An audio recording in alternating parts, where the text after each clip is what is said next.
To talk about how a word is pronounced or how a letter sounds in a word, like the sound A in bat or sh in shoe, it is needed to refer to the IPA, that is the International Phonetic Alphabet. It contains Greek letters, upside down letters, diacritics, brackets, and slashes. This alphabet, IPA, was created to simplify the description of the sounds of a language to make learning foreign languages easier. It started in Paris back at 1886 with a small group of English teachers who called themselves the Phonetic Teachers Association. They were mostly concerned with the fact that English and French both had very ancient spelling rules. So when you were trying to teach English to French children, they had to teach them many different ways to spell and pronounce words. They created a writing system for French speakers learning English and other for English speakers learning French. In 1887, they decided that having a different phonetic writing system for each language was not useful, so they created the original version of the International Phonetic Alphabet. In 1888, the group published a declaration of purpose and set of 5 rules for how the alphabet should be expanded from then on. Rule number 1. There should be a separate symbol for each sound. Rule number 2.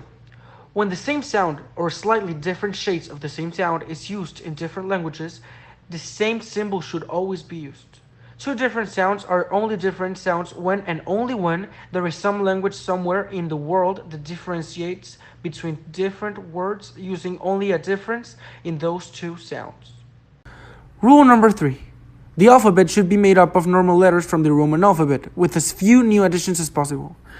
The main reason they made this rule was because when you publish a paper, you have to actually make copies of that paper with a printing press that uses physical pieces of wood or metal shaped like letters and covered in ink. And making completely new hardware for all these new symbols you're coming up with was much more expensive in the 1880s than it is today. It's much easier to just take a block you already have and turn it upside down or add a little notch to it or something. Rule number 4. New letters should be suggestive of the sounds they represent.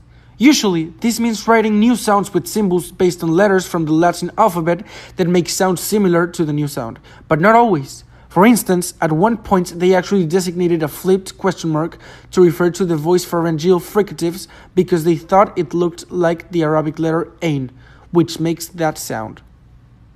Number 5. Try not to use diacritics. Diacritics being small marks you put around the letter to alter what it means. Early on, the International Phonetic Association did everything they could to avoid using diacritics. They wanted new letters for new sounds, not all letters with new markings around them for new sounds. But as they started to run out of letters to flip around and clip tails onto, they eventually gave in and started using diacritics more. This was especially the case when people would discover some new language that had 2 or 3 sets of every sound based on some small difference.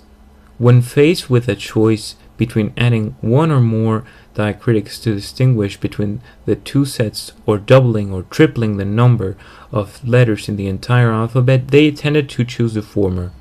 There's actually 2 different ways IPA can be used: narrow transcription, where you put what you're writing between brackets, and broad transcription, where you put it between slashes. For example, aspiration occurs when the sound is aspirated. You say it with a little puff of air after it. For most English speakers, it is very hard to tell whether a sound is aspirated or not.